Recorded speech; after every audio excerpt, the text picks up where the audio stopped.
So something that we've been focusing a lot on the last couple of days is really understanding our belief systems, where those come from. So what shows up for us in the way that we lead. A good example would be if I had an experience in my childhood in where I don't feel like I'm good enough at things. How that shows up in my day-to-day currently is I'm a perfectionist. So I then project that onto other people, and I expect them to also be perfect in some way because I'm always seeking that validation. So really understanding that and where that shows up, and then going back to that area of my life and kind of reframing that or giving it different meaning so that I can then understand my people better, I can lead better, because not everybody shows up that exact same way. For our current leadership, we have to understand them at that level as well. Like what is blocking them from being who essentially they need to be for us to hit our goals.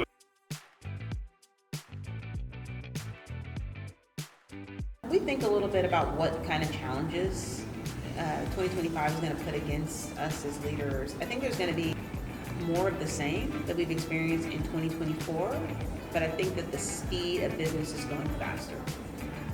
It's been talked about for a long time about the rapid geography of people and the movement of people, especially in certain areas of the country, the technology that's being used for business to operate, and the way that human capital is used to get things done, and how we're serving clients in new, better ways, and all of the new things that are happening. I think it's providing opportunities, but at the same time, it creates new challenges.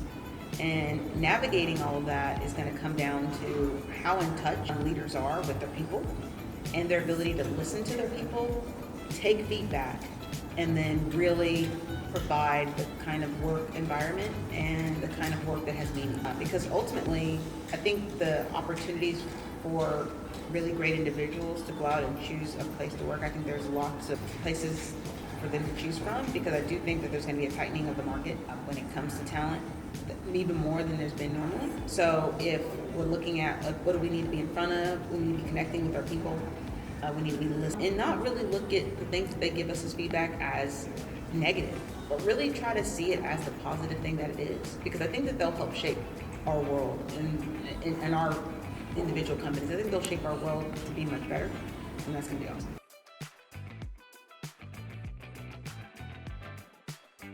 So I think as far as our mission as our company is to revolutionize the real estate industry, but what that means is like continue to innovate, obviously do high quality inspections, and we don't do that through diminishing other companies or other inspectors. Like if there's enough business to go around to where if they want to stay a smaller company and a 1 or 2 man show, like good for them.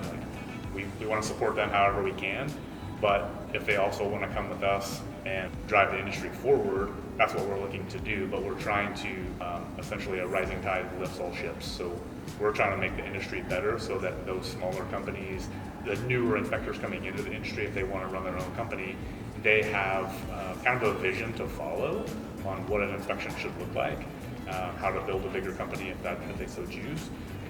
But we never do that through bashing other people in the industry, because we're essentially hurting ourselves in that way. I remember when I first got into this industry 10 years ago, I would go to a home inspection, it got double booked, and there was another home inspector, and it was like, oh, another home inspector, like, get out of here, like, I don't want to talk to you.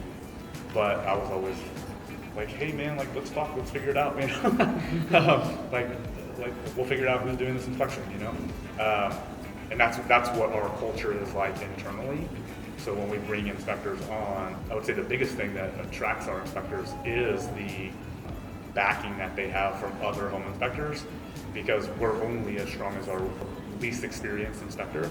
So our experienced inspectors are highly motivated to make sure that they are also, learning at a very fast rate.